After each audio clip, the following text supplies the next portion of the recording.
right, so here we are. I may need some paper because I realize I only have one sheet left, so apologies for that. Thank you very much.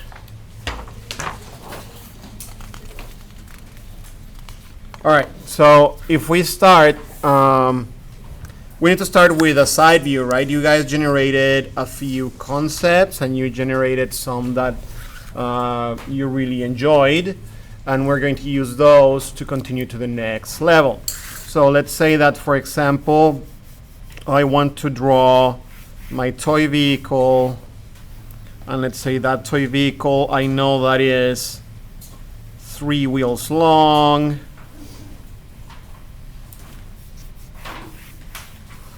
right? And from those 3 wheels, I know I have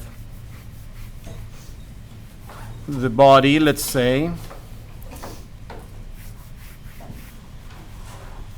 and then I have my canopy, and in some way this has some interesting themes.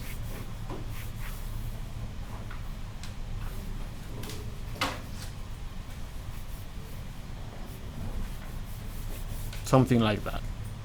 It's not a pretty theme, but I think it will do for the example.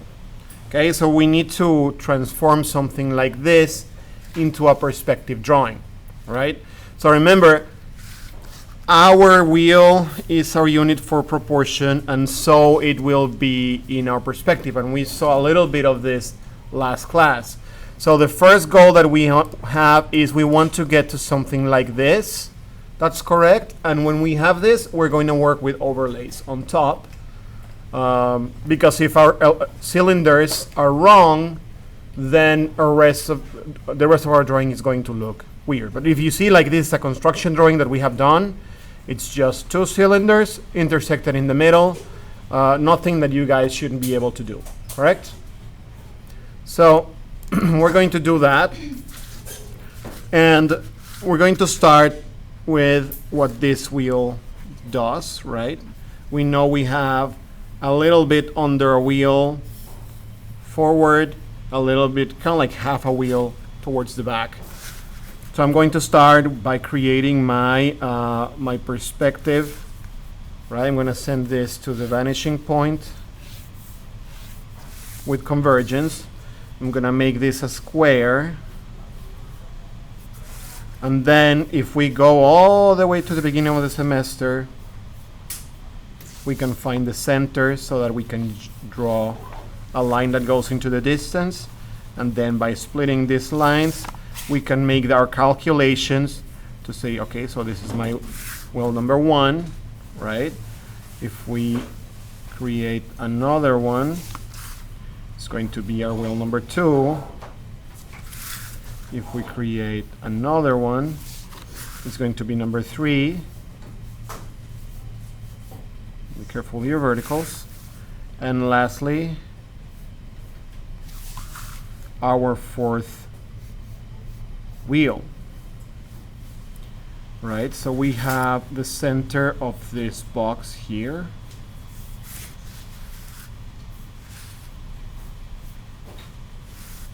And the center of this box here.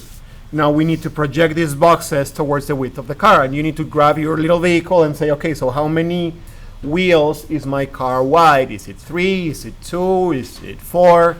Depending on what you have, right? Usually for real cars, it's 3 or close. So we'll do something like that. I can draw up my vanishing lines, create my cube. And then I can do the same thing. I'm going to eyeball it for the sake of speed. So we project for our second, and we project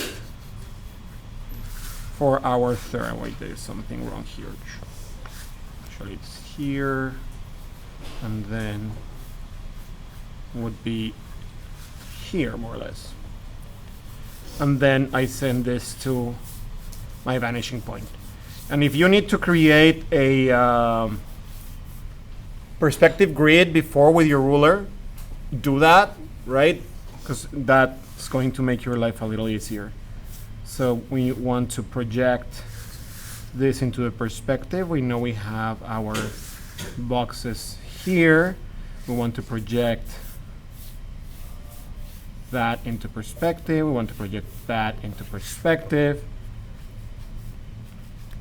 And we can lower it down.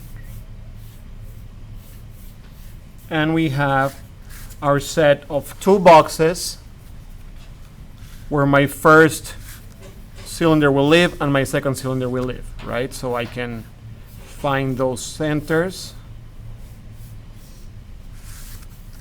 And that's going to give me the axis of my ellipse, correct? Now, if we want to get to something like this, we need that center. So in this case, we have a plane. We know that if I go corner to corner, and corner to corner, I'm going to find the center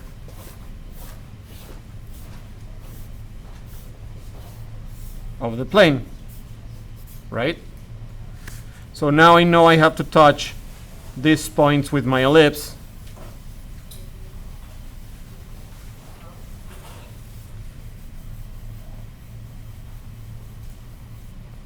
I can create, make sure I touch those. Same thing here, making sure that my my cylinder is split. So my ellipse is split down the middle by that line. And if I know where my other ones are, then I can find the center line for this one as well. So I get those two cylinders that are multiplied on the page, right? So this is step number one that you guys have to do, and you have to do one to become your front view, and then do another construction to become your rear view, and then we have the side view that you will do as well. Okay? Questions so far? It makes sense? Super easy. Super easy. What I would say is try not to go to the next step until you're comfortable with your construction first. Okay? So now, what I would suggest is from this point on, you guys to use an underlay. I'm going to continue here. And then when I start getting mixed up with my lines, I may use an underlay. Right? But you see that now we need to create kind of like our extra extension here and our extra extension here. So if I made this longer and I found that point for that extra box, I know I'm a little bit inside. So I'm probably talking about this as my front, which I can set into the distance. And then I have a plane at the bottom. And I have the same kind of like case on the back, where I have more or less the middle. So I have case in the back. So remember when we did kind of like those two planes, and there's something off here, right? Because this shouldn't be longer than that. So I'm probably going to have to fix some things as I go. But this is one that I would then overlay and probably make sure that this is in the right spot. I'm gonna go on now for you. But I know that's my whole side for the car, and I know that if I project this up and I project this up, and be careful of your verticals. And I know that this is a little bit under my wheel, so if I go through this all the way up, I should have the height of two wheels, and I know I'm a little bit under, so I know that I have one plane here in the center and one plane on the floor, right? So far, it's what we have created, right? So I can go and then sketch this line in perspective in my center line. And I can say, okay, so where does this hit here, right? More or less at this height. Where does it go next here at the top? So it's going to kind of like go here. Then like where is it more or less in relation to this? And then I know that it comes down a little bit. So I can create a pretty good approximation of where that line is going to go, right? And then from your perspective, you have a more or less an idea of your car from the front. And I'm going to start by, I can either start by doing the line all the way to the circle or interrupt it here. So it's going to go out here. I know if it becomes a little bit thinner, and then it goes all the way to the back to do this. So I can use the techniques that we learned before, so that if I go to my corner and I go to my other corner, I can project what my line is so that I can draw that line on the other side, right? And the rest of it is what we were working on with our sections, right? So I can send a vertical here, here at the top of my wheel as well, here at the top of my wheel as well, and I've got a section so that I can then say, oh, that's going to have, let's say, around here. And go with the basics first. Don't overcomplicate it at this stage. Then you'll be able to sculpt whatever you have, right? So I can do that. I could do another one here.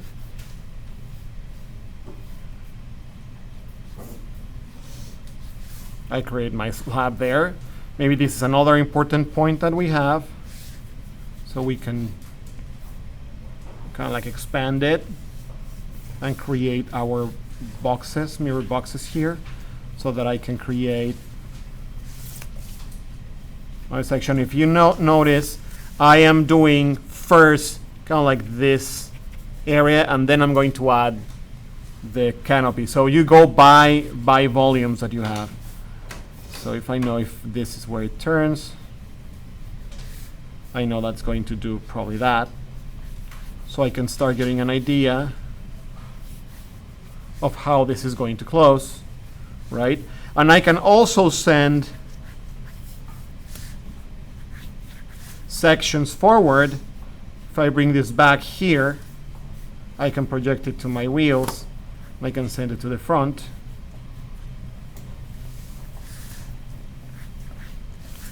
So that in this case, I can close this. So this is the same that of what we've done. It's just instead of doing it vertically, I'm doing it horizontally and taking my wheel as a reference. Maybe a little bit extra. And then I can close my sections, and back here I can kind of like eyeball that, because I'm almost not going to see that.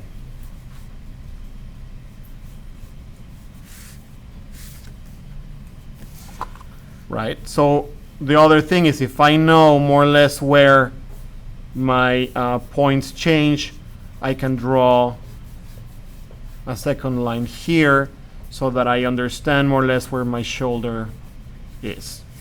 Okay, now I'm gonna have to fix that this feels longer than that, and I think that's because this was a little bit longer than that. I'm gonna do it in my next step, which is I'm going to do an overlay on this.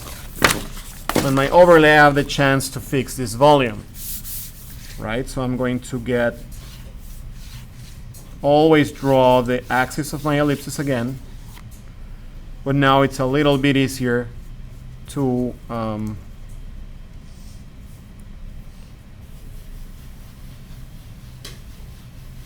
get my wheels. I also like to draw the wheel on the other side so I know what I'm doing. And in this case, what I'm going to do is I'm going to send my center line a little bit to that side.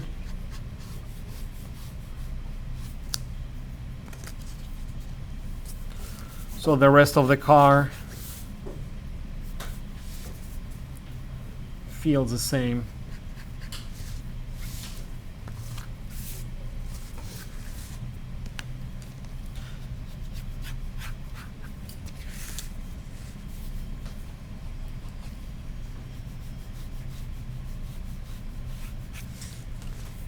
And I can start by adding my sections back. Sometimes it's good to have a little tape, and you can tape your page that you're using to make your overlay to the other one so it's not moving like this all the time. Like I can still maybe move it a little bit, but that feels a lot better than before, right?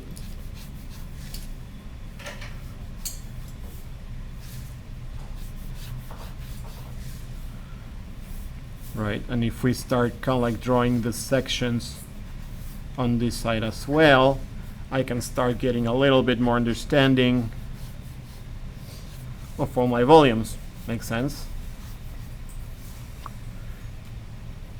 Now let's add that canopy, right? Remember we had, I could draw the same thing here as it goes up, and then it kind of like goes back on the car.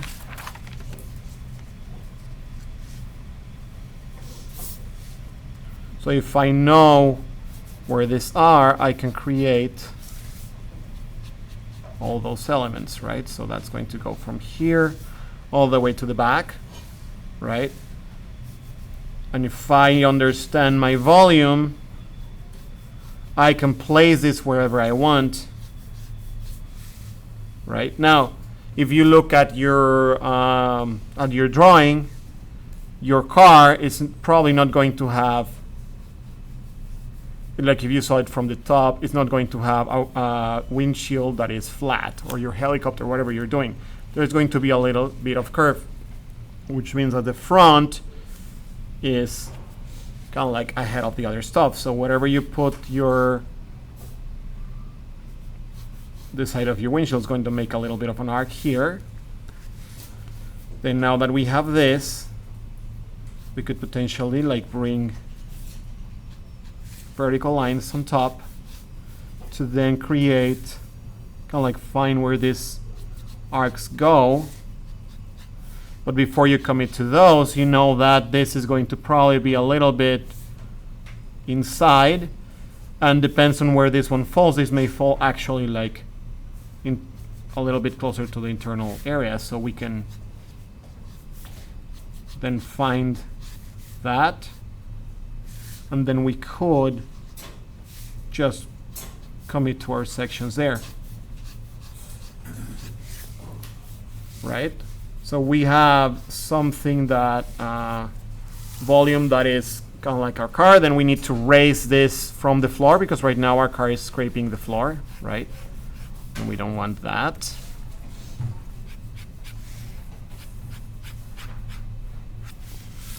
If we want that kind of like section to go and round under, we can do that. And remember, we had some themes here. So now it is time for me, now that I have my basic volumes, to start exploring those themes, right? So I can then say, okay, maybe this line starts here, then that line would come kind of like back to this area, and then this is going to come to this side, come to that side, and so on. I can measure this with my center line more or less where my other one goes, so I can send it to the other side, making sure that the distances are kind of like make sense. And then what I'm going to do is start modifying my sections so that this feels a little bit more interesting, right? So if you master sculpting things like this, you're going to be able to sketch anything that is put in front of you, right? Maybe we can create some more lines here so that we get something like this, right? Maybe one around this instead of having it one go, so we can have a little bit of a rounded pillar there.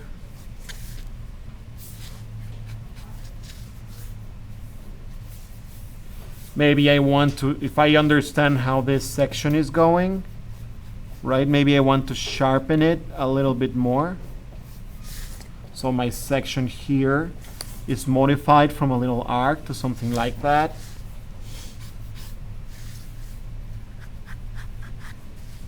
And then I'm going to start adding my graphics, such as my lights, such as my like other areas, right? If this has a grill in your toy, then maybe this can come down. I use this to gauge my distance. And then I can start sculpting stuff, right? And I always modify my sections.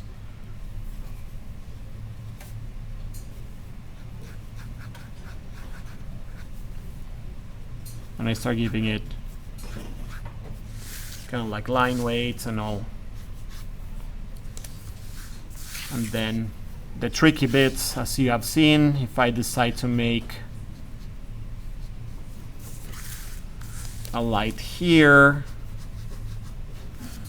how do I know it's correct on the other side? Well, trial and error, and I can send my section to this area, and I know wherever it is gotta end there. I can send my section to this area, and I know it's got to start here, right? And I know that this section is kind of like wrapping quickly, so maybe I just show a little bit of that. But if I know where it starts, where it ends, it's going to be a lot easier to create this. And then you can get all fancy and add like emblems and stuff like that, right? And wheel designs and stuff like this, okay? Easy, right? It's really just a lot of steps that you guys have all done separately, and this is where we're trying to put them together, right? So remember, first step, get your cylinders. Second step, get your basic shapes. Third step, sculpt and add detail, right? Now, there is that other way, if this felt a little bit more intimidating,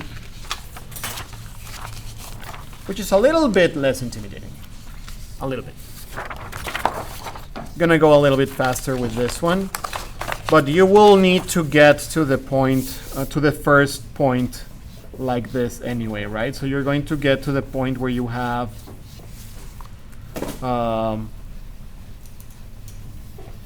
your cylinders with that middle wheel in the same way we did this one.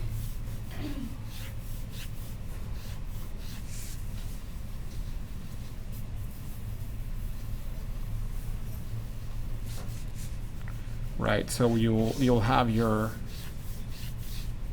boxes in the same way.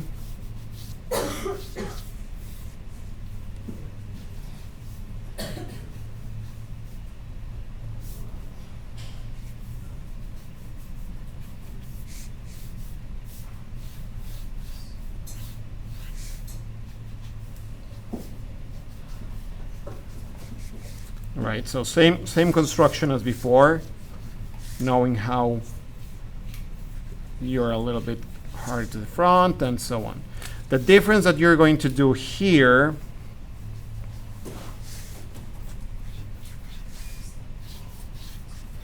is that you're actually, instead of drawing the car on the front, you're going to draw it here on the side. And you're going to sketch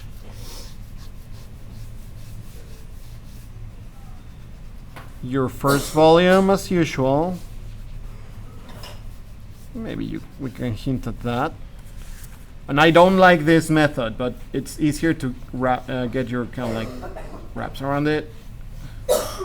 And all I'm going to do is replicate it on the other side.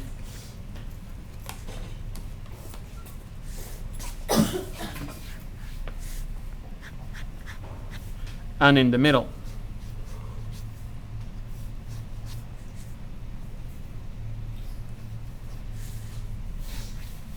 Is it not as accurate? It just involves a lot more lines to be worried about. To me, that doesn't go with me so much. But let's say that you created that, and then you created something like this, right? So you create your 3 lines from that point, right? And then what I would start doing is start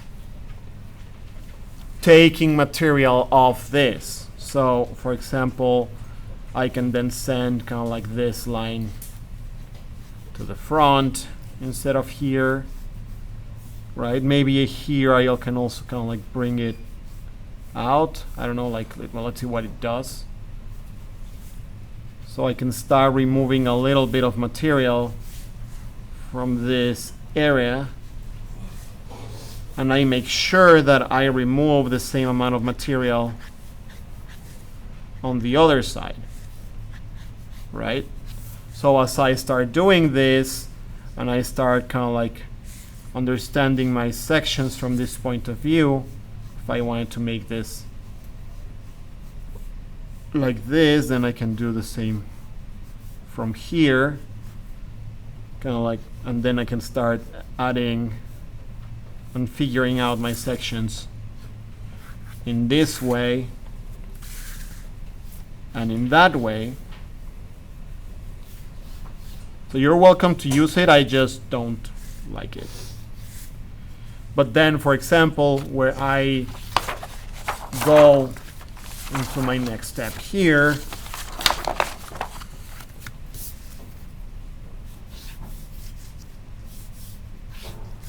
I do have something that I can work with, because then I can kind of like start rounding those sections, and I do get to a similar spot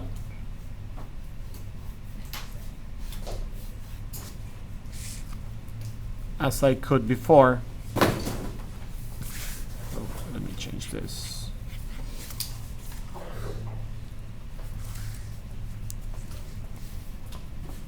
And I can start working with my rounds.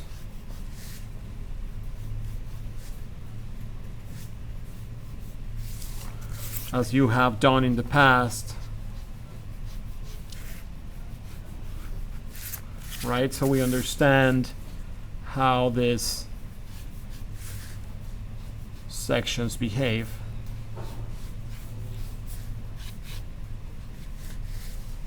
Right? So if you used to kind of like come straight down and you decide to round that off, then you also have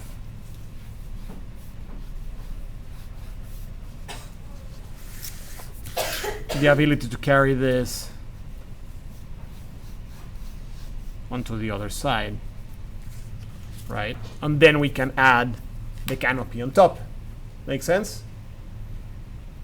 So whichever approach you prefer, either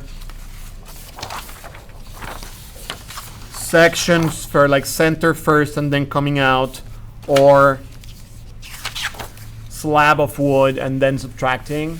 And we'll do that. Have you done the cabriole technique in making of things for your handle? Cabriole technique? No? Well, basically what this is if you have a slab of wood, you'll see it then, but let's say you start with something like this, and then you cut it with your like bandsaw like this, right? You're going to lose all this material, and then you're basically now cutting it in this other section, and you're going to start losing things like this little piece of material until you get to your final, and then you would like, kind of like sand in to get the rounds, and that's very analog to how things are made traditionally. All right, let's get going. Let's try it. I'll walk around and give feedback on the work that you have. Let's start, Bill, making your constructions, and we'll go from there.